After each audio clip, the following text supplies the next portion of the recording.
8 साल में पहली बार मोदी सरकार ने मान लिया जीएसटी से जनता लुट रही थी, महंगाई से मर रही थी।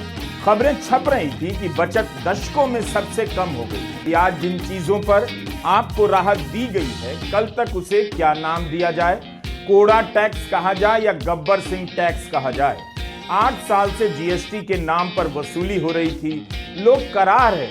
अब उन्हें कहा जा रहा है कि हर दिन जो कोड़े लगते थे अब से बंद है, इसे आप राहत समझिए और खुशी में भंडारे लगाइए। लोगों की जेबें खाली हो गईं, उनका दिवाला निकल रहा है, तो अब कहा जा रहा है दिवाली का गिफ्ट दिया जा रहा है। 8 साल से मोदी सरकार जीएसटी के जिस रेट का बचाव कर रही थी, 8 साल से वह ढांचा ध्वस्त हो गया। इसका मतलब है कि बहुमत और अहंकार के दम पर एक गलत फैसले का बचाव किया गया और देश की जनता ने इसकी कीमत अपनी जेब से चुकाई।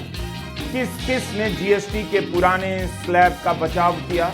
अरुण जेटली से लेकर निर्मला सीतारमण तक सब ने लगातार बचाव किया, लेकिन उनके एक गलत फैसले के कारण भारत की जनता लगातार करीब होती चली गई। अगर मोदी सरकार इसे राहत बताकर श्रेय ले रही है, तो पहले यह बता दे कि 8 साल क्यों लग गए इस राहत को देने में। और इसी 8 साल के दौरान राहुल गांधी से लेकर आम दुकानदार कह रहे थे कि जीएसटी ने उन्हें बर्बाद कर दिया। अब इस फैसले को जीएसटी काउंसिल का बताकर आप राज्यों के बीच सहमति पर नहीं थोप सकते कि अब सहमति हुई थी। अगर राज्यों की काउंसिल को ही फैसला लेना था, तो उसके फैसले से पहले लाल किले से प्रधानमंत्री मोदी इसकी घोषणा नहीं करते।